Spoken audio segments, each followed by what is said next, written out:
गुरु जी की साजी नवाजी गुरु रूप गुरु प्यारी साध संगत जी, वाहिगुरु जी का खालसा वाहिगुरु जी की फतेह। गुरमुख प्यारिओ, जो आपां नूं सतगुरु गुरबाणी गुरु विच उपदेश दे रहे, आपा सतगुरां दी किरपा द्वारा ਉਹਦੇ ਉੱਤੇ ਵਿਚਾਰ ਕਰਦੇ ਹਾਂ। ਆਓ ਹੁਣ ਜੋ ਆਪਾਂ ਪਿਛਲੇ ਕੁਝ ਸਮੇਂ ਤੋਂ ਧੰਨ ਧੰਨ ਸ੍ਰੀ ਗੁਰੂ ਅਰਜਨ ਦੇਵ ਜੀ ਮਹਾਰਾਜ ਜੋ ਸਾਨੂੰ ਸੁਖਮਨੀ ਸਾਹਿਬ ਜੀ ਦੀ ਬਾਣੀ ਵਿੱਚ ਉਪਦੇਸ਼ ਦੇ ਰਹੇ, ਕੱਲ੍ਹ ਆਪਾਂ 4 ਅਸ਼ਟਪਦੀਆਂ ਤੱਕ ਵਿਚਾਰ ਕੀਤੀ ਸੀ। ਇਸ ਤੋਂ ਅੱਗੇ ਜੋ ਮਹਾਰਾਜ ਸਾਨੂੰ ਫਰਮਾਉਂਦੇ ਸ਼ਲੋਕ, ਦੇਨਹਾਰ ਪ੍ਰਭ ਛੋੜ ਕੇ ਲਾਗੇ ਅੰਨ ਸਵਾਏ, ਨਾਨਕ ਕਹੂ ਨ ਸੀਜਈ ਬੈਨਾਮੇ ਪਤ ਜਾਏ। ਦੇਨਹਾਰ ਪਰਮਾਤਮਾ ਨਿਰੰਕਾਰ, ਉਸ ਨੂੰ ਜਦੋਂ ਸਾਡਾ ਮਨ ਛੱਡ ਕੇ, ਉਸ ਨੂੰ ਭੁੱਲ ਕੇ, ਉਸ ਨੂੰ ਵਿਸਾਰ ਕੇ ਇਧਰ ਸੰਸਾਰ ਦੇ ਵਿੱਚ ਮਾਇਆ ਦੇ ਨਾਲ ਜੁੜ ਜਾਂਦਾ, ਪਦਾਰਥਾਂ ਨਾਲ ਜੁੜ ਜਾਂਦਾ, ਮਾਲਕ ਨੂੰ ਭੁੱਲ ਜਾਂਦਾ। ਫਿਰ ਇਸੇ ਆ ਕੇ ਮਾਲਕ ਨੂੰ ਵੀ ਭੁੱਲ ਗਿਆ ਤੇ ਨਾਮ ਨੂੰ ਵੀ ਭੁੱਲ ਜਾਂਦਾ, ਜੋ ਸਾਡੇ ਵਾਸਤੇ ਹੁਕਮ ਤੋਂ ਵੀ ਅੱਕੀ ਹੋ ਜਾਂਦਾ ਹੈ। ਫਿਰ ਮਹਾਰਾਜ ਕਹਿੰਦੇ ਬਈ ਇਹਦਾ ਫਿਰ ਜਿਹੜਾ ਜੀਵਨ ਦਾ ਮਕਸਦ ਮਨੋਰਥ ਉਹ ਪੂਰਾ ਨਹੀਂ ਹੁੰਦਾ, ਸਫਲ ਨਹੀਂ ਹੁੰਦਾ ਜੀਵਨ ਦੇ ਵਿੱਚ। ਤੇ ਨਾਮ ਤੋਂ ਬਿਨਾਂ ਫਿਰ ਇਹਦੀ ਜਿਹੜੀ ਇੱਜ਼ਤ ਪਤ ਹੈ ਉਹ ਮਨ ਜੀ ਰਹਿੰਦੀ ਨਹੀਂ ਹੈ। ਨਾਨਕ ਕਹੂ ਨ ਸੀਜੇ ਬੈਨ ਨਾਮੇ ਪਤ ਜਾਏ, ਵੀ ਨਾਮ ਤੋਂ ਬਿਨਾਂ ਇਹਦੀ ਪਤ ਜਾਂਦੀ, ਇੱਜ਼ਤ ਜਾਂਦੀ। ਫਿਰ ਜਦੋਂ ਇਹ ਸੰਸਾਰ ਦੇ ਵਿੱਚੋਂ ਇਹਨੂੰ ਲੈ ਕੇ ਜਾਂਦੇ, ਦਿੱਤਾ ਹੋਇਆ ਸਮਾਂ ਸਵਾਸਾਂ ਦਾ ਧਨ ਜੀਵ ਦਾ ਖਤਮ ਹੁੰਦਾ ਹੈ। ਫਿਰ ਇੱਥੋਂ ਇਹਨੂੰ ਬੇਇੱਜ਼ਤ ਕਰਕੇ, ਇਹਨੂੰ ਨੰਗਾ ਕਰਕੇ ਲੈ ਕੇ ਜਾਂਦੀ। ਜਿਸ ਨੂੰ ਮਾਰੇ ਫਰਮਾਉਂਦੇ, ਨੰਗਾ ਦੋਜਕ ਚਾਲਿਆ, ਦਿਸੇ ਖੜਾ ਡਰਾਵਣਾ, ਕਰੌਗਣ ਪਛੋਤਾਵਣਾ। ਬਈ ਫਿਰ ਇਹਦੀ ਜਿਹੜੀ ਇੱਜ਼ਤ ਪਤ ਰਹਿੰਦੀ ਨਹੀਂ ਹੈ ਇਸ ਸੰਸਾਰ ਦੇ ਵਿੱਚ। ਬੇਸ਼ੱਕ ਇਹਦੇ ਕੋਲ ਕਿੰਨਾ ਵੀ ਇਹਨੇ ਸੰਸਾਰ ਦਾ ਧਨ ਇਕੱਠਾ ਕੀਤਾ, ਮਾਲ ਇਕੱਠਾ ਕੀਤਾ, ਕਿੱਡਾ ਵੀ ਵੱਡਾ ਸੰਸਾਰ ਦਾ ਇਹਦੇ ਕੋਲ ਅਹੁਦਾ ਰਾਜ ਭਾਗ ਸੀ, ਪਰ ਸਾਰਾ ਕੁਛ ਹੀ ਸੰਸਾਰ ਦੇ ਵਿੱਚ ਇਕੱਠਾ ਕਰਨ ਦੇ ਬਾਵਜੂਦ ਵੀ ਇਹਦੀ ਜਿਹੜੀ ਨਾਮ ਤੋਂ ਬਿਨਾਂ ਫਿਰ ਇੱਜ਼ਤ ਪਤ ਹੈ ਜਿਹੜੀ ਉਹ ਰਹਿੰਦੀ ਨਹੀਂ ਹੈ। ਮਾਰੇ ਫਰਮਾਉਂਦੇ, ਰਾਜ ਰੰਗ ਮਾਲ ਰੰਗ, ਰੰਗ ਰਤਨ ਨਚੇ ਨੰਗ, ਨਾਨਕ ਠੱਗਿਆ ਮੁੱਠਾ ਜਾਏ, ਬੈਨ ਨਾਮੇ ਪਤ ਗਿਆ ਗਵਾਏ। ਇਧਰ ਮਾਇਆ ਦੇ ਵਿੱਚ ਠੱਗਿਆ ਗਿਆ, ਮਾਇਆ ਦੇ ਇਧਰ ਵਿੱਚ ਹੀ ਨਾਲ ਸਵਾਜਾਂ ਦੇ ਵਿੱਚ ਪਿਆ ਰਿਹਾ, ਪਰ ਨਾਮ ਨੂੰ ਨਾ ਬੁਝਿਆ, ਨਾਮ ਦੇ ਨਾਲ ਨਾ ਜੁੜਿਆ, ਤੇ ਇਸ ਕਰਕੇ ਫਿਰ ਮਾਰੇ ਕਹਿੰਦੇ ਬਿਨ ਨਾਮੇ ਪੱਤ ਜਾਏ, ਵੀ ਨਾਮ ਤੋਂ ਬਿਨਾਂ ਦੀ ਪੱਤ ਜਾਂਦੀ, ਇੱਜ਼ਤ ਜਾਂਦੀ। ਫਿਰ ਅੱਗੇ ਮਹਾਰਾਜ ਸੱਚੇ ਪਾਤਸ਼ਾਹ ਆਪਾਂ ਨੂੰ ਫਿਰ 5ਵੀਂ ਅਸ਼ਟਪਦੀ ਵਿੱਚ ਸਮਝਾਉਂਦੇ, ਅਸ਼ਟਪਦੀ 10 ਵਸਤੂ ਲਈ ਪਾਛੇ ਪਾਵੇ, ਏਕ ਵਸਤ ਕਾਰਨ ਬਖੋਟ ਗਵਾਵੇ। ਬਈ ਇਹ ਸੰਸਾਰ ਦੇ ਵਿੱਚ ਮਾਲਕ ਜੀਵ ਦੀ ਜਿਹੜਾ ਵਸਤੂ ਇਹ ਦਿੰਦਾ, ਦਾਤਾਂ ਦਿੰਦਾ ਹੈ। ਹੁਣ ਉਹ ਇੰਨੀਆਂ ਦਾਤਾਂ ਦਿੰਦਾ, ਪਰ ਜੇ ਉਹ ਜੀਵ ਨੂੰ ਸਾਰਾ ਕੁਝ ਦੇਣ ਦੇ ਬਾਵਜੂਦ ਵੀ ਕੋਈ ਚੀਜ਼ ਜਿਹੜੀ ਅਸੀਂ ਜਿੱਦ ਕਰਦੇ ਹਾਂ, ਮੰਗਦੇ ਹਾਂ, ਜੇ ਉਹ ਸਾਨੂੰ ਨਹੀਂ ਵੀ ਦਿੰਦਾ, ਤੇ ਅਗਿਆਨੀ ਜਿਹੜਾ ਜੀਵ ਮਨਮੁਖ ਰੋਸ ਕਰਦਾ, ਉਹ ਫਿਰ ਗੇਲਾ ਕਰਦਾ ਵੀ ਜਿਹੜੀ ਚੀਜ਼ ਮੈਂ ਮੰਗਦਾ ਉਹ ਮੈਨੂੰ ਦਿੰਦਾ ਕਿਉਂ ਨਹੀਂ। ਹਾਲਾਂਕਿ ਸਾਡਾ ਮਾਤਾ ਪਿਤਾ ਹੈ, ਉਹਨੂੰ ਪਤਾ ਵੀ ਸਾਨੂੰ ਕਿਹੜੀ ਚੀਜ਼ ਦੀ ਲੋੜ ਹੈ, ਕਦੋਂ ਲੋੜ ਹੈ, ਕਿਹੜੀ ਚੀਜ਼ ਸਾਡੇ ਵਾਸਤੇ ਚੰਗੀ ਹੈ, ਕਿਹੜੀ ਮਾੜੀ ਹੈ। ਉਹ ਫਿਰ ਸਮੇਂ ਸਮੇਂ ਮੁਤਾਬਕ ਸਾਡੇ ਮਨ ਦੀਆਂ ਤਨ ਦੀਆਂ ਲੋੜਾਂ ਪੂਰੀਆਂ ਕਰਦੀ ਰਹਿੰਦੀ। ਪਰ ਜਦੋਂ ਅਸੀਂ ਲੋੜ ਤੋਂ ਵੱਧ ਲੋਭੀ ਹੋ ਕੇ ਲੋਭ ਵਸ ਮੰਗਦੇ ਹਾਂ, ਫਿਰ ਕਹਿੰਦੇ ਤੁਹਾਡੇ ਵਾਸਤੇ ਜ਼ਹਿਰ ਹੈ, ਵਿਆਖਿਆ ਜਿਹੜੀ ਤੁਸੀਂ ਮੰਗ ਰਹੇ। ਇਸ ਵਾਸਤੇ ਫਿਰ ਜਿਵੇਂ ਆਪਾਂ ਸੰਸਾਰ 'ਚ ਦੇਖਦੇ ਹਾਂ ਵੀ ਬੱਚਾ ਬਿਮਾਰ ਹੋਵੇ, ਰੋਗੀ ਹੋਵੇ, ਹੁਣ ਰੋਗੀ ਹੋਇਆ ਉਹ ਚੀਜ਼ਾਂ ਮੰਗਦਾ ਵੀ ਜਿਹੜੀਆਂ ਡਾਕਟਰ ਨੇ ਮਨਾ ਕੀਤੀਆਂ ਵੀ ਇਹਨੂੰ ਇਹ ਚੀਜ਼ ਦੇਣੀ ਨਹੀਂ, ਇਹਦੇ ਸਰੀਰ ਵਾਸਤੇ ਠੀਕ ਨਹੀਂ ਹੈ।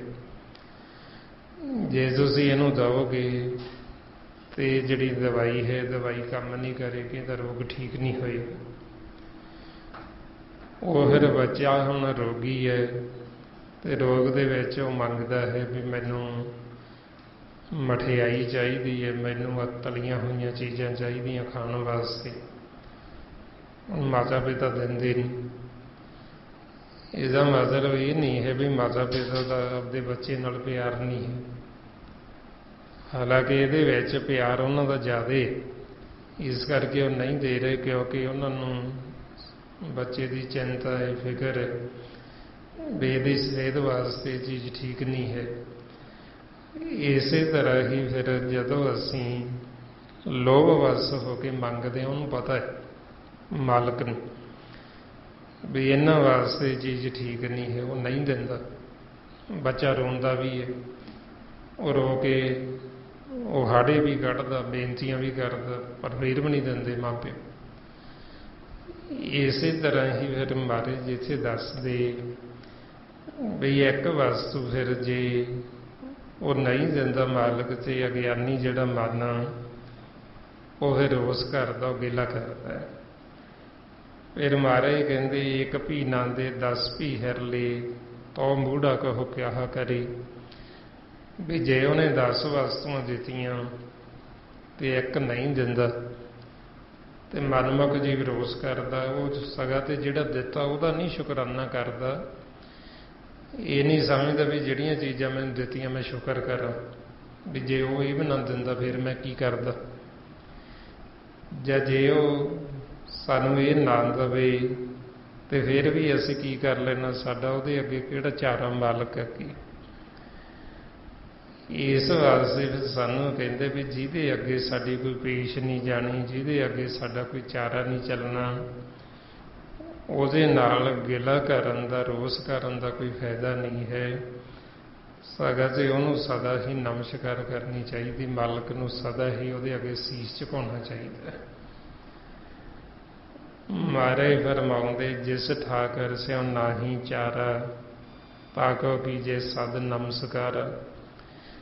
ਕਿ ਉਹਨੂੰ ਸਦਾ ਨਮਸਕਾਰ ਕਰੋ ਜਦੋਂ ਸਾਡਾ ਉਹਦੇ ਅੱਗੇ ਕੋਈ ਚਾਰਾ ਚੱਲਣਾ ਨਹੀਂ। ਇਸ ਵਾਸਤੇ ਫਿਰ ਮਹਾਰਾਜ ਕਹਿੰਦੇ ਵੀ ਜਿਹੜੇ ਗੁਰਮੁਖ ਫਿਰ ਮਾਲਕ ਦੇ ਹੁਕਮ ਦੇ ਵਿੱਚ ਆ ਗਏ, ਉਹਦੇ ਬਾਣੀ ਦੇ ਵਿੱਚ ਆ ਗਏ। ਫਿਰ ਉਹਨਾਂ ਦੇ ਹਿਰਦੇ ਵਿੱਚ ਜੋ ਨਾਮ ਹੈ ਸੱਚ ਉਹ ਪ੍ਰਗਟ ਹੋ ਜਾਂਦਾ ਹੈ। ਜਾ ਕੇ ਮਨ ਲੱਗ ਗਿਆ ਪ੍ਰਭ ਮੀਠਾ, ਸਰਬ ਸੁਖ ਤਾਹੂ ਮਨ ਬੂਠਾ। ਬਈ ਫਿਰ ਸਾਰੇ ਹੀ ਸੁੱਖ ਮਨ ਦੇ ਵਿੱਚ ਪ੍ਰਗਟ ਹੋ ਜਾਂਦੇ, ਮਨ ਆਨੰਦ ਅਵਸਥਾ ਦੇ ਵਿੱਚ ਸੁਖੀ ਹੋ ਜਾਂਦਾ। ਜਿਨ੍ਹਾਂ ਨੂੰ ਫਿਰ ਮਾਲਕ ਪਿਆਰਾ ਲੱਗਦਾ, ਜਿਨ੍ਹਾਂ ਨੂੰ ਉਹਦਾ ਭਾਣਾ ਪਿਆਰਾ ਲੱਗਦਾ। ਫਿਰ ਮਹਾਰਾਜ ਦੱਸਦੇ, ਜਿਸ ਜਨ ਆਪਣਾ ਹੁਕਮ ਮਨਾਇਆ, ਸਰਬ ਥੋਕ ਨਾਨਕ ਤਿਨ ਪਾਇਆ। ਬਈ ਜਿਨ੍ਹਾਂ ਦੇ ਫਿਰ ਕਿਰਪਾ ਕਰਕੇ ਮਾਲਕ ਨੇ ਜਿਨ੍ਹਾਂ ਨੂੰ ਆਪਦਾ ਹੁਕਮ ਮਨਾ ਲਿਆ, ਜਿਨ੍ਹਾਂ ਨੂੰ ਭਾਣਾ ਮਨਾ ਲਿਆ, ਫਿਰ ਉਹਨਾਂ ਦੇ ਹਿਰਦੇ ਵਿੱਚ ਸਮਝ ਲਓ ਸਾਰੇ ਹੀ ਸੁੱਖ ਉਹ ਪ੍ਰਗਟ ਹੋ ਗਏ। ਉਹ ਸਦਾ ਵਾਸਤੇ ਮਨ ਸੁਖੀ ਹੋ ਗਏ, ਸਦਾ ਵਾਸਤੇ ਉਹ ਆਨੰਦ ਦੇ ਵਿੱਚ ਚਲੇ ਗਏ। ਇਸ ਵਾਸਤੇ ਫਿਰ ਮਹਾਰਾਜ ਸਮਝਾਉਂਦੇ ਬਈ ਜੇ ਅਸੀਂ ਵੀ ਹੁਕਮ ਨੂੰ ਬੁੱਝ ਲਈਏ, ਅਸੀਂ ਵੀ ਹੁਕਮ ਦੇ ਵਿੱਚ ਆ ਜਾਈਏ, ਤੇ ਫਿਰ ਸਾਡੇ ਅੰਦਰੋਂ ਜਿਹੜੀ ਹਉਮੈ ਹੰਕਾਰ ਹੈ ਇਹਦਾ ਨਾਸ ਹੋ ਜਾਂਦਾ ਹੈ। ਮਹਾਰਾਜ ਕਹਿੰਦੇ ਨਾਨਕ ਹੁਕਮੀ ਜੀਵ ਬੂਝੇ, ਪਰ ਹਉਮੈ ਕਹੇ ਨਾ ਕੋਈ। ਕਿ ਜੇ ਅਸੀਂ ਹੁਕਮ ਨੂੰ ਬੁੱਝ ਲਈਏ, ਹੁਕਮ ਨੂੰ ਜਾਣ ਲਈਏ, ਹੁਕਮ ਦੇ ਵਿੱਚ ਆ ਜਾਈਏ, ਤੇ ਸਾਡਾ ਮਨ ਹਉਮੈ ਹੰਕਾਰ ਤੋਂ ਰਹਿਤ ਹੋ ਜਾਵੇ, ਤੇ ਅਸੀਂ ਸਦਾ ਵਾਸਤੇ ਸੁਖੀ ਹੋ ਜਾਈਏ। ਇਸ ਵਾਸਤੇ ਫਿਰ ਆਪਾਂ ਨੂੰ ਕਹਿੰਦੇ ਵੀ ਤੁਸੀਂ ਹੁਕਮ ਨੂੰ ਬੁੱਝੋ ਤੇ ਹੁਕਮ ਦੇ ਦਾਇਰੇ ਵਿੱਚ ਆਓ। ਹੁਕਮ ਕੀ ਹੈ ਫਿਰ ਆਪਾਂ ਨੂੰ ਉਹਦੇ ਬਾਰੇ ਸਤਿਗੁਰੂ ਭੇਜ ਦਿੰਦੇ, ਗੁਰਬਾਣੀ ਗੁਰੂ, ਕਿ ਸਾਡੇ ਸਾਰਿਆਂ ਮਨਾਂ ਵਾਸਤੇ ਇੱਕੋ ਹੀ ਹੁਕਮ ਹੈ, ਨਾਮ। ਮਹਾਰਾਜ ਫਰਮਾਉਂਦੇ ਇੱਕੋ ਨਾਮ ਹੁਕਮ ਹੈ, ਨਾਨਕ ਸਤਿਗੁਰ ਦੀਆ ਬੁਝਾਈ ਜੀਓ। ਸਤਿਗੁਰਾਂ ਦੀ ਬਾਣੀ ਨੇ ਆਪਾਂ ਨੂੰ ਬੁਝਾਇਆ ਕਿ ਸਾਡੇ ਸਾਰਿਆਂ ਵਾਸਤੇ ਇੱਕੋ ਹੀ ਹੁਕਮ ਹੈ। ਪਰਮਾਤਮਾ ਦਾ ਜੋ ਨਾਮ ਹੈ ਉਹ ਸਾਡੇ ਮਨਾਂ ਵਾਸਤੇ ਹੁਕਮ ਹੈ, ਤੇ ਜੇ ਅਸੀਂ ਉਹ ਨਾਮ ਨੂੰ ਸੁਣੀਏ ਤੇ ਅਸੀਂ ਉਹ ਹੁਕਮ ਦੇ ਦਾਇਰੇ ਵਿੱਚ ਆ ਜਾਈਏ, ਫਿਰ ਅਸੀਂ ਸਦਾ ਵਾਸਤੇ ਸੁਖੀ ਹੋ ਸਕਦੇ, ਸਦਾ ਵਾਸਤੇ ਜੀਵਨ ਮੁਕਤ ਹੋ ਸਕਦੇ, ਸਦਾ ਵਾਸਤੇ ਅਸੀਂ ਅਮਰ ਹੋ ਸਕਦੇ। ਫਿਰ ਅੱਗੇ ਮਹਾਰਾਜ ਫਰਮਾਉਂਦੇ ਅਗਨੰਤ ਸਾਹੁ ਆਪਣੀ ਦੇ ਰਾਸ, ਖਾਤ ਪੀਤ ਵਰਤੇ ਆਨੰਦ ਉਲਾਸ। ਬਈ ਜੋ ਮਾਲਕ ਹੈ ਪਰਮਾਤਮਾ, ਉਹ ਮਨ ਨੂੰ ਅਣਗਿਣਤ ਸੁੱਖ ਬਈ ਉਹਨਾਂ ਦੀ ਪ੍ਰਾਪਤੀ ਕਰਾਉਂਦਾ ਹੈ, ਉਹਨੂੰ ਦਿੰਦਾ ਹੈ। ਤੇ ਮਨ ਹੈ ਜਿਹੜਾ ਮੇਰੇ ਖਾਂਦਾ ਪੀਂਦਾ ਉਹਨਾਂ ਪਦਾਰਥਾਂ ਨੂੰ ਵਰਤਦਾ, ਨਾਮ ਨੂੰ, ਤੇ ਉਹਨਾਂ ਪਦਾਰਥਾਂ ਨੂੰ ਵਰਤਦਾ ਹੋਇਆ ਖੁਸ਼ੀ ਮਹਿਸੂਸ ਕਰਦਾ, ਆਨੰਦ ਅਵਸਥਾ ਦੇ ਵਿੱਚ ਆਉਂਦਾ ਹੈ। ਜੋ ਸਾਨੂੰ ਫਿਰ ਮਾਲਕ ਹੀ ਸੁੱਖ ਸਹੂਲਤ ਦਿੰਦੇ ਸਾਡੇ ਮਨ ਨੂੰ, ਸਾਡੇ ਮਨ ਨੂੰ ਵੀ ਜਿਸ ਚੀਜ਼ ਦੀ ਲੋੜ ਉਹ ਮਨ ਦੀਆਂ ਵੀ ਲੋੜਾਂ ਪੂਰੀਆਂ ਕਰਦੇ।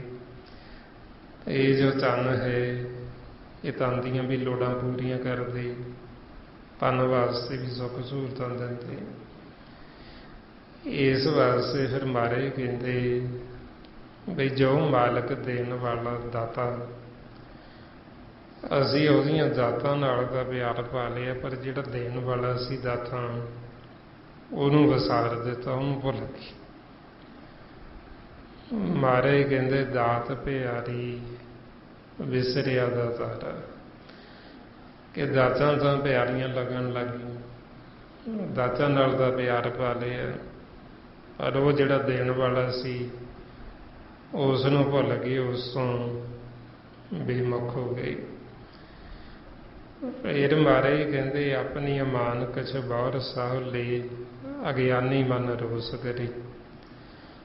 ਹੁਣ ਮਾਲਕ ਸਾਰੀਆਂ ਦਾਤਾਂ ਦੇਣ ਵਾਲਾ, ਜਦੋਂ ਸਾਨੂੰ ਦੇ ਕੇ ਫਿਰ ਉਹ ਕੋਈ ਚੀਜ਼ ਵਾਪਸ ਲੈਂਦਾ, ਫਿਰ ਅਗਿਆਨੀ ਮਨ ਹੈ ਜਿਹੜਾ ਉਹ ਰੋਸ ਕਰਦਾ, ਜਿਵੇਂ ਉਹਨੇ ਸਾਡੇ ਸੰਜੋਗੀ ਬਣਾ ਦਿੱਤੇ, ਧੀਆਂ ਪੁੱਤਰ ਭੈਣ ਭਰਾ ਮਾਤਾ ਪਿਤਾ ਸਾਡੇ ਸੰਜੋਗੀ ਨੇ।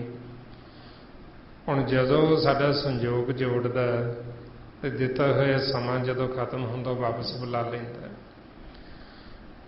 ਹੁਣ ਜਦੋਂ ਵਾਪਸ ਬੁਲਾਉਂਦਾ ਗਿਆਨੀ ਮਨ ਰੋਸ ਕਰਦਾ ਵੀ ਹਾਏ ਸਾਡਾ ਸੀ ਕਿਉਂ, ਰੱਬ ਨੇ ਤਾਂ ਬੜਾ ਮਾੜਾ ਕੀਤਾ, ਕਾਹਤੋਂ ਮਰ ਗਿਆ, ਇਹ ਤਾਂ ਰੱਬ ਨੇ ਬਹੁਤ ਮਾੜੀ ਕਰਦੀ। ਫਿਰ ਜੀਵ ਲੰਬੇ ਮਾਰਦਾ, ਫਿਰ ਉਸ ਨੂੰ ਰੋਸ ਕਰਦਾ ਉਹਦੇ ਨਾਲ। ਇਹ ਨਹੀਂ ਪਤਾ ਵੀ ਉਹਨੇ ਤਾਂ ਦਿੱਤੀ ਸੀ, ਮਨ ਚ ਉਹਦੀ ਸੀ, ਉਹਨੇ ਵਾਪਸ ਲੈ ਲਈ, ਤੇ ਅਸੀਂ ਰੋਸ ਕਰਨ ਵਾਲੇ ਕੌਣ ਆ? ਉਹਦੀ ਵਸਤੂ ਮਾਲਕ ਨੇ ਭੇਜਿਆ, ਉਹਦਾ ਬੱਚਾ, ਤੇ ਅਸੀਂ ਖਾਮਖਾ ਐਵੇਂ ਰੋਸ ਕਰੀ ਜਾਂਦੇ ਉਹਦੇ ਨਾਲ।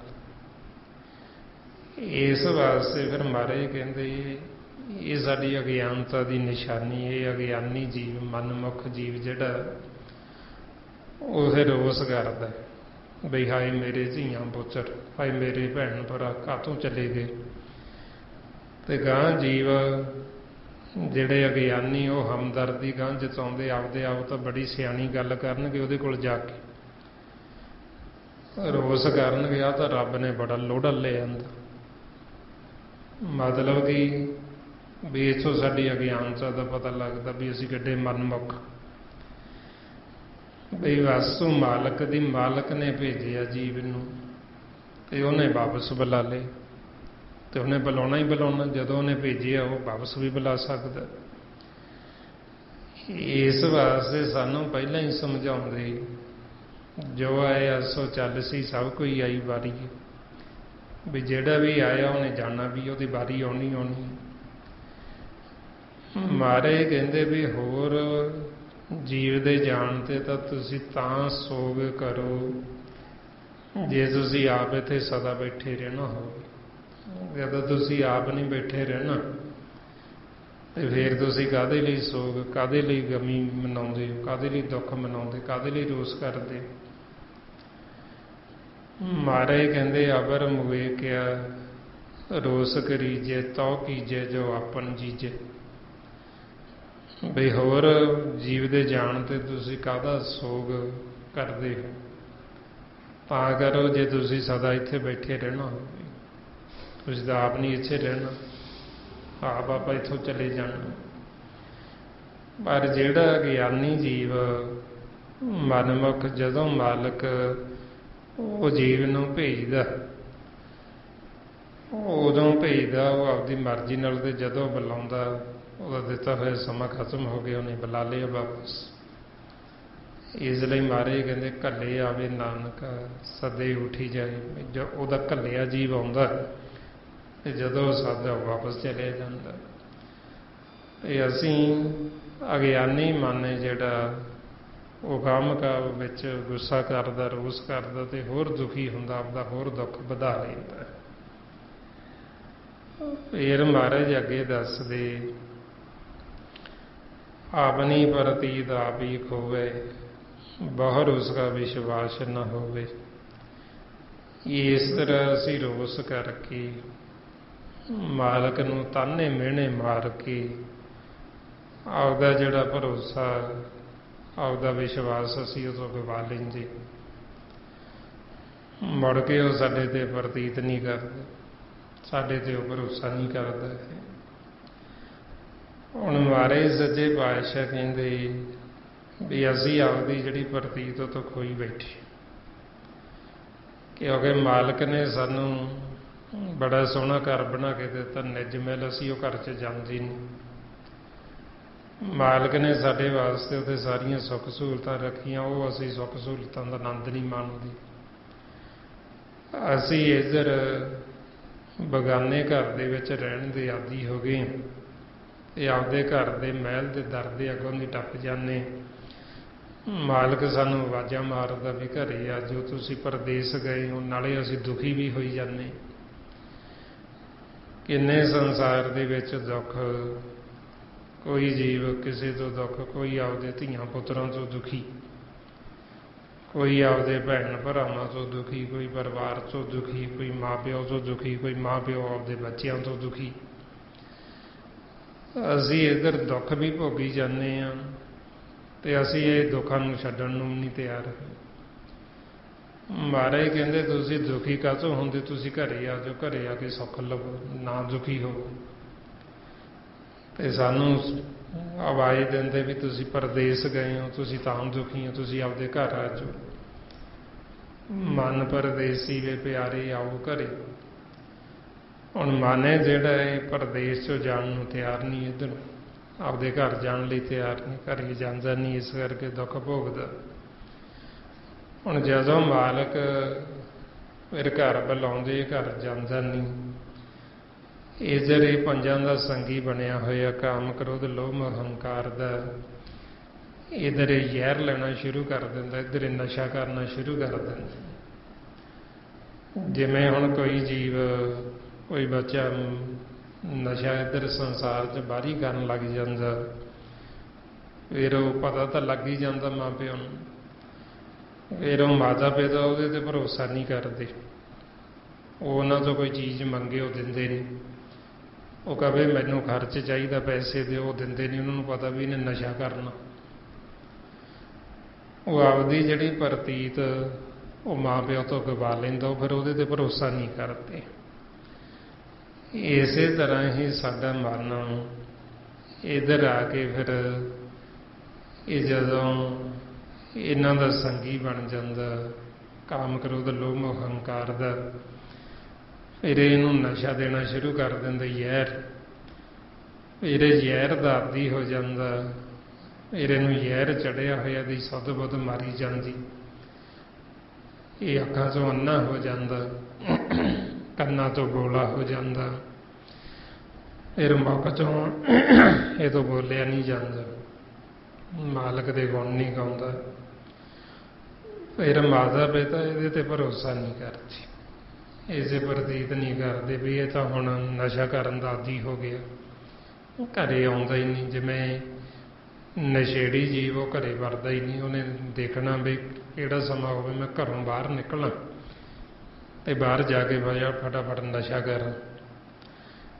ਇਸੇ ਤਰ੍ਹਾਂ ਹੀ ਫਿਰ ਇਹ ਮਨ ਦੀ ਜਦੋਂ ਹਾਲਤ ਹੋ ਜਾਂਦੀ ਹੈ, ਆਪਦੀ ਪ੍ਰਤੀਤ ਆਪ ਹੀ ਗਵਾ ਲੈਂਦਾ। ਇਹ ਆਦੀ ਹੋ ਜਾਂਦਾ ਨਿੰਦਿਆ ਚੁਗਲੀ ਕਰਨ ਦਾ, ਇਹ ਆਦੀ ਹੋ ਜਾਂਦਾ ਦੁੱਖ ਦਾ ਵੈਰ ਵਿਰੋਧ ਦੇ ਵਿੱਚ ਜਾਣ ਦਾ। ਫਿਰ ਜਦੋਂ ਇਹ ਨਿੰਦਿਆ ਚੁਗਲੀ ਕਰਦਾ, ਵੈਰ ਵਿਰੋਧ ਕਰਦਾ, ਫਿਰ ਮਾਲਕ ਇਹਦੇ 'ਤੇ ਪ੍ਰਤੀਤ ਨਹੀਂ ਕਰਦੇ, ਇਹਦੇ 'ਤੇ ਭਰੋਸਾ ਨਹੀਂ ਕਰਦੇ। ਇਸੇ ਨੂੰ ਫਿਰ ਮਹਾਰਾਜ ਕਹਿੰਦੇ ਆਪਣੀ ਪ੍ਰਤੀਤ ਆਪ ਹੀ ਖੋਵੇ, ਬਾਹਰ ਉਸਕਾ ਵਿਸ਼ਵਾਸ ਨਾ ਹੋਵੇ। ਫਿਰ ਜੇ ਅਸੀਂ ਗੁਰੂ ਦੀ ਸ਼ਰਨ 'ਚ ਆ ਜਾਈਏ, ਸਾਧ ਸੰਗਤ ਕਰੀਏ, ਸਾਧ ਸੰਗਤ ਕਰਕੇ ਸਾਨੂੰ ਭੇਤ ਆਉਂਦਾ ਵੀ ਸਾਡੇ ਅੰਦਰ ਸਾਰਾ ਕੁਝ ਮਾਲਕ ਦਾ ਹੀ ਦਿੱਤਾ ਹੋਇਆ। ਫਿਰ ਅਸੀਂ ਮਾਲਕ ਦੇ ਅੱਗੇ ਆਪਾਂ ਸਮਰਪਣ ਕਰ ਦਈਏ, ਮਨ ਉਹਦੇ ਅੱਗੇ ਭੇਟਾ ਕਰ ਦਈਏ।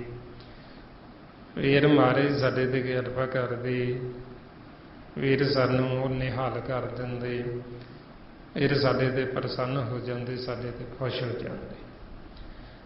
ਮਹਾਰਾਜ ਕਹਿੰਦੇ ਜਿਸ ਕੀ ਵਸਤ ਤਿਸ ਆਗੇ ਰਾਖੇ, ਪ੍ਰਭ ਕੀ ਆਗਿਆ ਮਾਨੇ ਮਾਥੇ।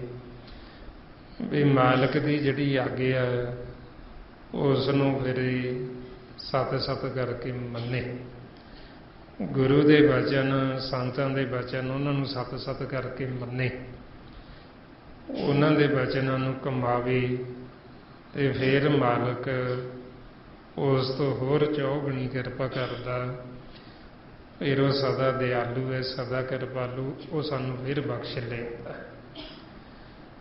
ਮਹਾਰਾਜ ਕਹਿੰਦੇ ਉਸ ਤੇ ਚੌਗਨ ਕਰੇ ਨਿਹਾਲ, ਨਾਨਕ ਸਾਹਿਬ ਸਦਾ ਦਿਆਲ। ਵੀ ਮਾਲਕ ਸਦਾ ਦਿਆਲੂ ਹੈ, ਸਦਾ ਉਹ ਕਿਰਪਾਲੂ ਹੈ। ਪਰ ਅਸੀਂ ਹੁਣ ਆਪਦੀ ਪ੍ਰਤੀਤ ਜਿਹੜੀ ਖੋ ਬੈਠੇ, ਸਾਡੇ 'ਤੇ ਉਹ ਭਰੋਸਾ ਨਹੀਂ ਕਰਦਾ। ਇਸ ਵਾਸਤੇ ਫਿਰ ਮਾਲਕ ਭਰੋਸਾ ਕਰਦਾ ਆਪਦੇ ਨੌਕਰਾਂ 'ਤੇ, ਜਿਨ੍ਹਾਂ ਨੂੰ ਸੰਤ ਸਾਧੂ ਭਗਤ ਗੁਰਮੁਖ ਆਖਿਆ। ਫਿਰ ਉਹਨਾਂ 'ਤੇ ਭਰੋਸਾ ਕਰਦਾ, ਉਹਨਾਂ 'ਤੇ ਉਹ ਪ੍ਰਤੀਤ ਕਰਦਾ। ਫਿਰ ਆਪਾਂ ਜੇ ਹੁਣ ਮਾਲਕ ਨੂੰ ਮਿਲਣਾ ਚਾਹੁੰਦੇ ਹਾਂ, ਫਿਰ ਅਸੀਂ ਸਿੱਧਾ ਨਹੀਂ ਮਿਲ ਸਕਦੇ, ਅਸੀਂ ਉਹਨਾਂ ਦਾ ਸੰਗ ਕਰਕੇ ਫਿਰ ਅਸੀਂ ਮਾਲਕ ਨੂੰ ਮਿਲ ਸਕਦੇ ਹਾਂ, ਜਿਨ੍ਹਾਂ ਤੇ ਮਾਲਕ ਨੇ ਪ੍ਰਤੀਤ ਕੀਤੀ, ਜਿਨ੍ਹਾਂ ਤੇ ਭਰੋਸਾ ਚੀਜ਼ ਹੈ। ਹੁਣ ਜਿਨ੍ਹਾਂ ਤੇ ਪੂਰੇ ਪ੍ਰਸੰਨ ਹੁੰਦੇ ਉਹਨਾਂ ਨੂੰ ਫਿਰ ਆਪਣਾ ਆਪਾ ਜਨਾ ਦਿੰਦੇ ਮਾਲਕ, ਆਪਣਾ ਆਪਾ ਬੁਝਾ ਦਿੰਦੇ। ਫਿਰ ਉਹ ਗੁਰਮੁਖ ਸਾਨੂੰ ਦੱਸਦੇ ਜਿਨ੍ਹਾਂ ਨੂੰ ਆਪਣਾ ਆਪਾ ਜਨਾਇਆ, ਆਪਾ ਬੁਝਾਇਆ, ਵੀ ਮਾਲਕ ਜੋ ਹੈ ਉਹ ਇਹਨਾਂ ਰੰਗਾਂ ਦੇ ਵਿੱਚ ਨਹੀਂ, ਇਹ ਸੰਸਾਰ ਦੇ ਮਾਇਆ ਦੇ ਜਿਹੜੇ ਰੰਗ ਨੇ ਤ੍ਰੈ ਗੁਣਾਂ ਦੇ, ਆਪ ਉਹ ਇਹਨਾਂ ਰੰਗਾਂ ਤੋਂ ਵੱਖਰਾ, ਆਪ ਉਹ ਪ੍ਰਕਾਸ਼ ਰੂਪ ਹੈ, ਜੋਤ ਸਰੂਪ ਹੈ। ਇਸ ਵਾਸਤੇ ਫਿਰ ਜਦੋਂ ਆਪਾਂ ਸੰਗ ਕਰਦੇ ਹਾਂ ਸੰਤਾਂ ਦਾ, ਸਾਧੂਆਂ ਦਾ, ਫਿਰ ਉਹ ਆਪਾਂ ਨੂੰ ਮਾਲਕ ਦਾ ਭੇਦ ਦਿੰਦੇ, ਫਿਰ ਉਹ ਨਾਲ ਨਾਲ ਸਾਨੂੰ ਸਮਝਾਉਂਦੇ ਵੀ ਅਸੀਂ ਜਿਹੜੀ ਆਪਦੀ ਪ੍ਰਤੀਤ ਉਹ ਕਾਹਤੋਂ ਗਵਾਈ ਹੈ, ਕਿਉਂਕਿ ਅਸੀਂ ਸਿਮਰਨ ਨਹੀਂ ਕਰਦੇ, ਅਸੀਂ ਸੰਗਤ ਨਹੀਂ ਕਰਦੇ, ਅਸੀਂ ਆਪਦੀ ਮੱਤ ਵਰਤਦੇ ਹਾਂ। ਆਪਦੀ ਮੱਤ ਵਰਤਦੇ ਕਰਕੇ ਅਸੀਂ ਫਿੱਕਾ ਬੋਲਦੇ ਹਾਂ, ਮਾੜੇ ਵਚਨ ਬੋਲਦੇ ਹਾਂ, ਦੂਸਰਿਆਂ ਨਾਲ ਬੈਰ ਵਿਰੋਧ ਕਰਦੇ ਹਾਂ। ਇਸੇ ਕਰਕੇ ਸਾਡੀ ਜਿਹੜੀ ਪ੍ਰੀਤ ਉਹ ਮਾਲਕ ਤੋਂ ਟੁੱਟੀ ਹੈ, ਬੁਰੇ ਬੋਲ ਬੋਲ ਕੇ, ਫਿੱਕਾ ਬੋਲ ਬੋਲ ਕੇ। ਜਿਸ ਨੂੰ ਮਾਰੇ ਫਰਮਾਉਂਦੇ ਟੂਟ ਪ੍ਰੀਤ ਗਈ ਬੁਰ ਬੋਲ, ਦੁਰਮਤ ਪਰ ਹਰ ਛਾਡੀ ਢੋਲ। ਇਹ ਬੁਰੇ ਬੋਲ ਬੋਲ ਕੇ ਸਾਡੀ ਪ੍ਰੀਤ ਟੁੱਟੀ, ਮਾਲਕ ਨੇ ਸਾਨੂੰ ਛੱਡ ਦਿੱਤਾ। ਸਾਨੂੰ ਜਿਨ੍ਹਾਂ ਨੂੰ ਮਾਲਕ ਨੇ ਛੱਡ ਦਿੱਤਾ ਉਹਨਾਂ ਨੂੰ ਦਹਾਗਣਾ ਕਹਿ ਦਿੱਤਾ, ਉਹਨਾਂ ਨੂੰ ਛੁੱਟੜ ਕਹਿ ਦਿੱਤਾ, ਉਹਨਾਂ ਨੂੰ ਕਮਜਾਤ ਕਹਿ ਦਿੱਤਾ, ਵੀ ਉਹਨਾਂ ਨੇ ਆਪਦੇ ਪਤੀ ਨੂੰ ਵਿਸਾਰ ਦਿੱਤਾ। ਖਸਮ ਵਿਸਾਰੇ ਤੇ ਕਮਜਾਤ, ਵੀ ਇਹ ਕਮਜਾਤ ਨੇ, ਇਹ ਛੁੱਟੜ ਨੇ, ਇਹ ਦੁਹਾਗਣਾ ਨੇ, ਇਹ ਮਨਮੁਖ ਨੇ, ਇਹ ਸਾਖਤ, ਇਹ ਕਚੱਜੀਆਂ ਨੇ। ਇਹ ਫਿਰ ਨਾ ਗੁਰਬਾਣੀ 'ਚ ਦਿੱਤੀ। ਫਿਰ ਜਦੋਂ ਅਸੀਂ ਸਤ ਸੰਗਤ ਕਰਦੇ ਹਾਂ, ਗੁਰੂ ਦੀ ਸ਼ਰਨ 'ਚ ਆਉਂਦੇ ਹਾਂ, ਫਿਰ ਕਿਵੇਂ ਸਾਡੇ ਸੁਰਤੀ ਨੇ ਦਹਾਗਣ ਤੋਂ ਫਿਰ ਸੁਹਾਗਣ ਬਣਨਾ, ਕਿਵੇਂ ਇਹਨੇ ਕਚੱਜੀ ਤੋਂ ਫਿਰ ਸੁਚੱਜੀ ਬਣਨਾ, ਕਿਵੇਂ ਇਹਨੇ ਛੁੱਟੜ ਤੋਂ ਫਿਰ ਇਹਨੇ ਪਤੀ ਵਾਲੀ ਬਣਨਾ। ਉਹ ਫਿਰ ਸਾਰਾ ਸਾਨੂੰ ਇਹ ਸਤਸੰਗ 'ਚ ਭੇਜ ਦਿੱਤਾ ਜਾਂਦਾ। ਫਿਰ ਇਹ ਸਾਨੂੰ ਸੰਤ ਜਨ ਸੋਝੀ ਦਿੰਦੇ। ਫਿਰ ਜਦੋਂ ਅਸੀਂ ਉਹਨਾਂ ਦਾ ਬਚਨ ਮੰਨਦੇ ਹਾਂ, ਉਹ ਜੋ ਸਾਨੂੰ ਬਚਨ ਕਹਿੰਦੇ ਸਿਮਰਨ ਕਰੋ, ਅਸੀਂ ਸਿਮਰਨ ਕਰਦੇ ਹਾਂ। ਅਸੀਂ ਉਹਨਾਂ ਦਾ ਬਚਨ ਕਮਾਉਂਦੇ ਹਾਂ ਅਤੇ ਫਿਰ ਅਸੀਂ ਇਹ ਭਵ ਸਾਗਰ ਤੋਂ ਪਾਰ ਹੁੰਦੇ। ਮਾਰੇ ਫਰਮਾਉਂਦੇ ਸੰਤੋ ਸਾਗਰ ਪਾਰ ਉਤਰੀਏ, ਜੇ ਕੋ ਬਚਨ ਕਮਾਵੇ ਸੰਤਨ ਕਾ ਸੋ ਗੁਰ ਪ੍ਰਸਾਦੀ ਤਰੀਏ। ਫਿਰ ਅਸੀਂ ਤਰ ਜਾਂਦੇ ਹਾਂ ਜਦੋਂ ਅਸੀਂ ਸੰਤਾਂ ਦਾ ਬਚਨ ਕਮਾਉਂਦੇ, ਤੇ ਫਿਰ ਮਾਲਕ ਸਾਡੇ ਤੇ ਦਿਆਲੂ ਕਿਰਪਾਲੂ ਹੈ। ਫਿਰ ਜਦੋਂ ਅਸੀਂ ਉਹਨਾਂ ਦਾ ਬਚਨ ਕਮਾਉਂਦੇ ਹਾਂ, ਫਿਰ ਉਹ ਸਾਡੇ ਤੇ ਦਇਆ ਕਰਦੇ, ਉਹ ਸਾਡੇ ਤੇ ਕਿਰਪਾ ਕਰਦੇ, ਸਾਨੂੰ ਫਿਰ ਭੁੱਲੇ ਹੋਇਆਂ ਨੂੰ ਆਪਦੇ ਨਾਲ ਮਿਲਾ ਲੈਂਦੇ। ਫਿਰ ਅੱਗੇ ਮਹਾਰਾਜ ਫਰਮਾਉਂਦੇ ਅਨੇਕ ਭਾਂਤ ਮਾਇਆ ਕੇ ਹੇਤ, ਸਰਬਰ ਹੋਵਤ ਜਾਨ ਅਨੇਚ। ਮਹਾਰਾਜ ਸੱਚੇ ਪਾਤਸ਼ਾਹ ਕਹਿੰਦੇ ਵੀ ਮਾਇਆ ਜਿਹੜੀ ਉਹ ਇਹ ਮਨ ਨੂੰ ਜਿਹੜੀ ਇਹ ਮੋਹ ਲੈਂਦੀ ਹੈ, ਤੇ ਮਨ ਇਹਦੇ ਨਾਲ ਹੇਤ, ਇਹਦੇ ਨਾਲ ਪਿਆਰ ਪਾ ਲੈਂਦਾ ਹੈ। ਫਿਰ ਮਹਾਰਾਜ ਕਹਿੰਦੇ ਵੀ ਇਹ ਮਨ ਜਿਹੜੀ ਮਾਇਆ ਨਾਲ ਪਿਆਰ ਪਾਉਂਦਾ, ਜਿਹੜੇ ਪਦਾਰਥਾਂ ਨਾਲ ਪਿਆਰ ਪਾਉਂਦਾ, ਇਹ ਮਾਇਆ ਨਾਸਵਾਨ ਹੈ। ਇਸ ਨੇ ਇਹਦਾ ਸਾਥ ਨਹੀਂ ਦੇਣਾ ਮਾਇਆ ਦਾ। ਇਸ ਮਾਇਆ ਨੂੰ ਬੈਸ ਗੰਦਲਾਂ ਕਹਿ ਦਿੱਤਾ। ਜਿਵੇਂ ਮਾਰੇ ਕਹਿੰਦੇ ਵੀ ਇਹ ਗੰਦਲਾਂ ਜ਼ਹਿਰ ਦੀਆਂ, ਸਾਡੇ ਮਨ ਨੂੰ ਫਸਾਉਣ ਵਾਸਤੇ ਇਹਨਾਂ ਦੇ ਉੱਪਰ ਖੰਡ ਲਵੇਟ ਕੇ, ਇਹ ਲਵੇਟ ਕੇ ਰੱਖੀਆਂ ਵੀ ਤਾਂ ਕਿ ਉੱਪਰੋਂ ਇਹਨਾਂ ਨੂੰ ਮਿੱਠਾ ਲੱਗੇ, ਤੇ ਪਰ ਅੰਦਰ ਜ਼ਹਿਰ ਹੈ। ਅੰਦਰ ਉਹਦੇ ਇੰਨੀ ਕੜੱਤਣ ਹੈ, ਪਹਿਲਾਂ ਸਾਨੂੰ ਮਿੱਠਾ ਲੱਗਦਾ, ਫਿਰ ਉਹ ਸਾਨੂੰ ਅੰਦਰ ਜ਼ਹਿਰ ਹੋਣ ਕਰਕੇ ਉਹ ਜ਼ਹਿਰ ਚੜ੍ਹ ਜਾਂਦਾ, ਜਿਹਦੇ ਨਾਲ ਸਾਡੀ ਸੁੱਧ ਬੁੱਧ ਮਾਰੀ ਜਾਂਦੀ। ਇਸ ਲਈ ਮਹਾਰਾਜ ਕਹਿੰਦੇ ਫਰੀਦਾ ਇਹ ਵਿਸ ਗੰਦਲਾਂ ਧਰੀਆਂ ਖੰਡ ਲਵਾੜ, ਵੀ ਇਹ ਵਿਸ ਜ਼ਹਿਰ ਦੀਆਂ ਗੰਦਲਾਂ ਇਹ ਮਾਇਆ ਨੇ ਇਹ ਖੰਡ ਨਾਲ ਭਲੇਟ ਭਲੇਟ ਕੇ ਰੱਖੀਆਂ ਹੋਈਆਂ ਸਾਡੇ ਮਨ ਨੂੰ ਫਸਾਉਣ ਵਾਸਤੇ। ਫਿਰ ਮਹਾਰਾਜ ਸੱਚੇ ਪਾਤਸ਼ਾਹ ਕਹਿੰਦੇ ਵੀ ਇਹ ਮਾਇਆ ਇਸ ਤਰ੍ਹਾਂ ਬਈ ਜਿਸ ਤਰ੍ਹਾਂ ਇੱਕ ਦਰਖਤ ਦੀ ਛਾਂ ਹੁੰਦੀ ਹੈ, ਛਾਂ ਸਦਾ ਨਹੀਂ ਰਹਿੰਦੀ, ਛਾਂ ਟਿਕੀ ਨਹੀਂ ਰਹਿੰਦੀ, ਜਦੋਂ ਸੂਰਜ ਘੁੰਮਦਾ ਉਹ ਛਾਂ ਪਾਸੇ ਚਲੀ ਜਾਂਦੀ ਹੈ। ਇਸੇ ਤਰ੍ਹਾਂ ਹੀ ਇਹ ਮਾਇਆ ਜਿਹੜੀ ਇਹ ਛਾਇਆ ਹੈ ਇਹ ਸਦਾ ਟਿਕੀ ਨਹੀਂ ਰਹਿੰਦੀ, ਇਹ ਸਦਾ ਨਹੀਂ ਰਹਿੰਦੀ, ਇਹ ਸਿਰਫ ਸਾਨੂੰ ਭੁਲੇਖਾ ਪੈਂਦਾ ਹੈ। ਜਿਸ ਨੂੰ ਮਹਾਰਾਜ ਕਹਿੰਦੇ ਬਿਰਖ ਕੀ ਛਾਇਆ ਸਿਉ ਰੰਗ ਲਾਵੇ, ਉਹ ਬਿਨ ਸੇ ਉਹ ਮਨ ਪਛਤਾਵੇ। ਬਈ ਅਸੀਂ ਬਿਰਖ ਦੀ ਛਾਂ ਦੇ ਨਾਲ ਮਨ ਲਾ ਲਿਆ, ਅਸੀਂ ਉਹਦੇ ਨਾਲ ਮੋਹ ਪਾ ਲਿਆ, ਪਿਆਰ ਪਾ ਲਿਆ, ਉਹ ਛਾਂ ਜਦੋਂ ਬਿਨਸ ਜਾਂਦੀ ਤੇ ਉਹ ਮਨ ਪਛਤਾਉਂਦਾ। ਉਹ ਮਾਇਆ ਹੁਣ ਇਹ ਸਰੀਰ ਦੇ ਨਾਲ ਅਸੀਂ ਮੋਹ ਪਾ ਲਿਆ, ਇਹ ਸਰੀਰ ਮਾਇਆ ਹੈ। ਹੁਣ ਇਹ ਮਾਇਆ ਜਦੋਂ ਬਿਨਸੇਗੀ, ਕਿਉਂਕਿ ਸਦਾ ਨਹੀਂ ਰਹਿਣੀ, ਇਹ ਛਾਂ ਹੈ, ਦਰਖਤ ਦੀ ਛਾਂ ਜਿਵੇਂ ਨਹੀਂ ਰਹਿੰਦੀ, ਇਸੇ ਤਰ੍ਹਾਂ ਮਾਇਆ ਇਹ ਸਰੀਰ ਸਦਾ ਨਹੀਂ ਰਹਿਣ ਵਾਲਾ। ਫਿਰ ਜਦੋਂ ਇਹ ਬਿਨਸਦਾ ਤੇ ਮਨ ਹੈ ਜਿਹੜਾ ਇਹ ਪਛਤਾਉਂਦਾ, ਕਿਉਂਕਿ ਇਹਦੇ ਵਿੱਚ ਰਹਿੰਦੇ ਰਹਿੰਦੇ ਆਪਦੇ ਅਸਲ ਘਰ ਦਾ ਭੇਦ ਨਹੀਂ ਲਿਆ। ਇਹ ਛਾਇਆ ਨੂੰ ਹੀ ਸੱਚ ਕਰਕੇ ਮੰਨ ਲਿਆ ਮਾਇਆ ਨੂੰ, ਤੇ ਉਹ ਛਾਇਆ ਜਦੋਂ ਬਿਨਸ ਗਈ ਇਹ ਸਰੀਰ ਢਹਿ ਢੇਰੀ ਹੋ ਗਿਆ ਤੇ ਆਪਦਾ ਅਸਲ ਘਰ ਲੱਭਿਆ ਨਹੀਂ, ਉਹਦੇ ਘਰ ਦੇ ਵਿੱਚ ਵਾਸਾ ਨਹੀਂ ਕੀਤਾ ਅਸਲ ਦੀ, ਤੇ ਫਿਰ ਮਨ ਪਛਤਾਉਂਦਾ ਵੀ ਇਹਦਾ ਧੋਖਾ ਹੋ ਗਿਆ। ਵੀ ਜਿਹਨੂੰ ਅਸਲ ਕਰਕੇ ਮੰਨਿਆ ਇਹਦਾ ਛਾਇਆ ਹੀ ਨਿਕਲੀ, ਪਰਛਾਈ ਨਿਕਲੀ, ਤੇ ਉਹ ਪਰਛਾਈ ਬਿਨਸ ਗਈ ਤੇ ਮਨ ਪਛਤਾਉਂਦਾ, ਫਿਰ ਇਹਨੂੰ ਪਛਤਾਵਾ ਹੁੰਦਾ। ਫਿਰ ਪਛਤਾਉਣ ਦਾ ਕੋਈ ਲਾਹਾ ਨਹੀਂ, ਕਿਉਂਕਿ ਸਮਾਂ ਬੀਤ ਗਿਆ, ਫਿਰ ਤਾਂ ਪਛਤਾਵਾ ਹੀ ਰਹਿ ਜਾਂਦਾ। ਫਿਰ ਪਤਾ ਨਹੀਂ ਇਹ ਕਦੋਂ ਦੁਬਾਰਾ ਮਾਨਸ ਜਾਮਾ ਮਿਲੇ, ਕਿੰਨੇ ਯੁੱਗ ਲੰਘ ਜਾਣ। ਇਸ ਕਰਕੇ ਮਹਾਰਾਜ ਕਹਿੰਦੇ ਇਹ ਮਾਨਸ ਜਾਮਾ ਇੱਕੋ ਵਾਰੀ ਮਿਲਦਾ, ਵਾਰ-ਵਾਰ ਮਿਲਦਾ। ਜਿਵੇਂ ਦਰਖਤ ਤੇ ਉਹਨੂੰ ਫਲ ਲੱਗਦਾ, ਫਲ ਟਾਹਣੀ ਨਾਲੋਂ ਟੁੱਟ ਕੇ ਥੱਲੇ ਡਿੱਗ ਪਵੇ ਤੇ ਆਪਾਂ ਕਿੰਨਾ ਯਤਨ ਕਰੀਏ ਵੀ ਦੁਬਾਰਾ ਨਾਲ ਜੋੜ ਦਈਏ, ਨਾਲ ਲੱਗ ਜਾਵੇ, ਉਹ ਨਾਲ ਦੁਬਾਰਾ ਜੁੜਦਾ ਨਹੀਂ, ਅਸੀਂ ਜੋੜ ਨਹੀਂ ਸਕਦੇ। ਇਸੇ ਤਰ੍ਹਾਂ ਹੀ ਇਹ ਮਾਨਸ ਜਾਮਾ ਬਾਬਾ ਕਬੀਰ ਜੀ ਕਹਿੰਦੇ ਦੁਰਲੰਭਾ, ਵੀ ਵਾਰ-ਵਾਰ ਨਹੀਂ ਮਿਲਦਾ, ਇੱਕੋ ਵਾਰੀ ਮਿਲਦਾ। ਜਿਵੇਂ ਉਹ ਦਰਖਤ ਨਾਲੋਂ ਫਲ ਟੁੱਟ ਕੇ ਥੱਲੇ ਡਿੱਗ ਪਿਆ, ਦੁਬਾਰਾ ਨਾਲ ਨਹੀਂ ਜੁੜਦਾ, ਇਸੇ ਤਰ੍ਹਾਂ ਇੱਕ ਵਾਰ ਸਾਡੇ ਹੱਥੋਂ ਨਿਕਲੇ ਇਹ ਫਿਰ ਮੁੜ ਕੇ ਪਛਤਾਵਾ ਹੀ ਰਹਿ ਜਾਂਦਾ, ਦੁਬਾਰਾ ਛੇਤੀ ਮਿਲਦਾ ਹੀ।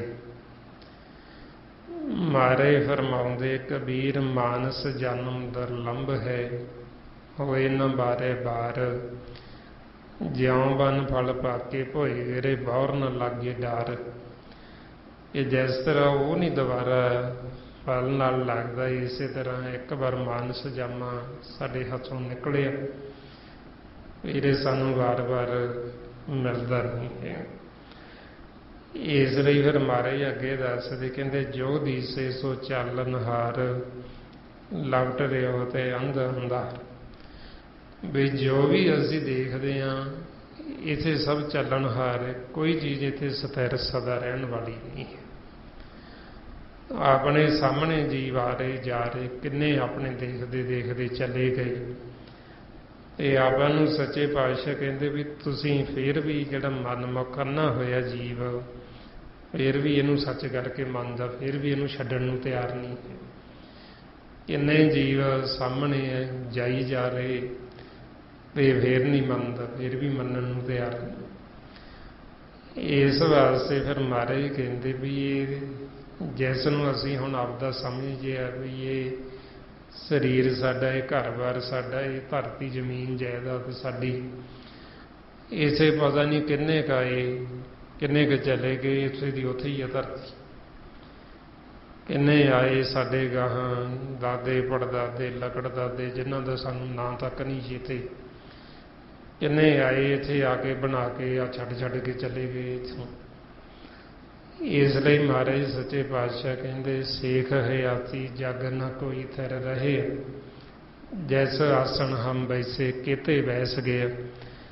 ਬਈ ਜਿੱਥੇ ਹੁਣ ਅਸੀਂ ਬੈਠੇ, ਜਿਹਨੂੰ ਅਸੀਂ ਕਹਿੰਦੇ ਸਾਡਾ ਇੱਥੇ ਪਤਾ ਨਹੀਂ ਕਿੰਨੇ ਕਾਏ ਕਿੰਨੇ ਕਾ ਕੇ ਚਲੇ ਗਏ, ਸਾਡੀ ਕਰਦੇ ਚਲੇ ਗਏ, ਇਸੋ ਕੁਛ ਨਾਲ ਨਾ ਲੈ ਕੇ ਗਏ।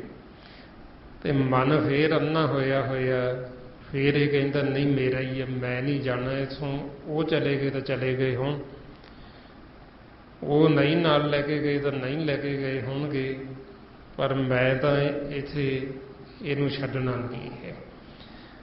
ਇਸ ਵਾਸਤੇ ਫਿਰ ਮਹਾਰਾਜ ਕਹਿੰਦੇ ਵੀ ਜੋ ਵੀ ਚੀਜ਼ ਸਾਨੂੰ ਦਿਸਦੀ ਉਹ ਚੱਲਣਹਾਰ ਹੈ, ਉਹ ਇੱਥੇ ਸਦਾ ਰਹਿਣ ਵਾਲੀ ਨਹੀਂ ਹੈ।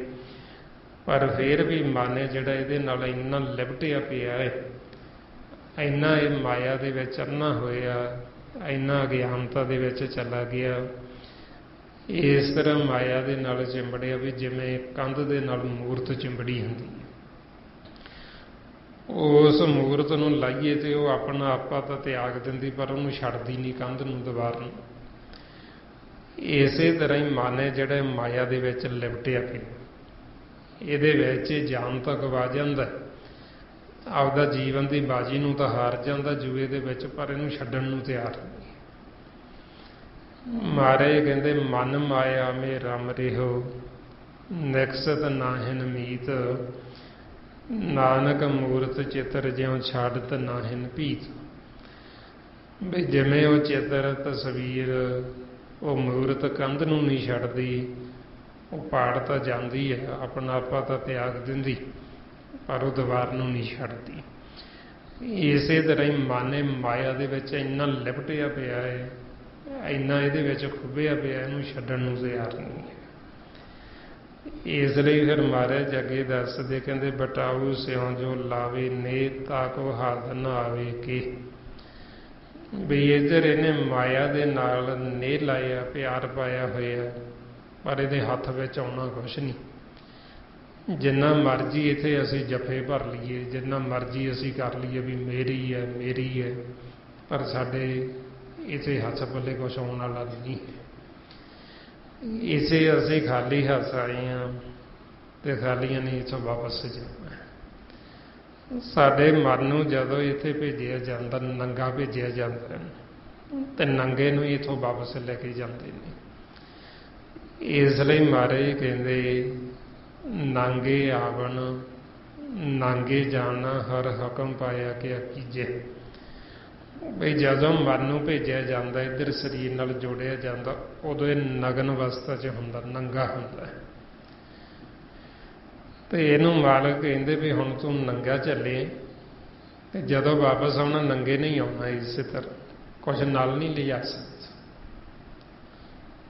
ਹੁਣ ਇੱਥੇ ਮਹਾਰਾਜ ਕਹਿੰਦੇ ਵੀ ਇਹਦੇ ਨਾਲ ਮਾਇਆ ਦੇ ਨਾਲ ਇੰਨਾ ਇਸ ਨੇ ਨੇਹ ਪਿਆਰ ਪਾਇਆ, ਇਹਨਾਂ ਪਦਾਰਥਾਂ ਦੇ ਨਾਲ ਪਿਆਰ ਪਾਇਆ, ਇਹ ਜਿਉਂਦੇ ਜੀ ਤਾਂ ਇਹਨਾਂ ਨੂੰ ਛੱਡਦਾ ਨਹੀਂ। ਤੇ ਜਦੋਂ ਫਿਰ ਦੇਹ ਛੱਡਦਾ, ਇਥੋਂ ਨਾਲ ਨਹੀਂ ਜਾਂਦਾ ਕੁਛ। ਜਿਵੇਂ ਇੱਥੇ ਪਤੀ ਬਣਿਆ ਹੁੰਦਾ, ਇਹ ਮਾਇਆ ਦਾ ਪਤੀ ਬਣਿਆ। ਜਿਵੇਂ ਕੋਈ ਜੀਵ ਕਹਿੰਦਾ ਵੀ ਇਹ ਕਰੋੜਾਂ ਪਤੀ ਹੈ, ਅਰਬਾਂ ਪਤੀ ਹੈ, ਇਹ ਲੱਖਾਂ ਪਤੀ ਹੈ। ਹੁਣ ਇਹ ਮਾਇਆ ਦਾ ਪਤੀ ਬਣਿਆ, ਮਾਇਆ ਦਾ ਖਾਸਮ ਬਣੇ। ਪਰ ਜਦੋਂ ਇਹ ਮਰਦਾ, ਇਹ ਮਾਇਆ ਜਿਹੜੀ ਨਾਰ ਇਹਨੂੰ ਰੋਂਦੀ ਨਹੀਂ, ਕਿਉਂਕਿ ਇਹਦੇ ਪਤੀ ਹੋਰ ਬੜੇ ਨੇ, ਇਹਨੂੰ ਹੋਰ ਸਾਂਭਣ ਵਾਲੇ ਬਥੇਰੇ ਖੜੇ ਹੋ ਜਾਂਦੇ।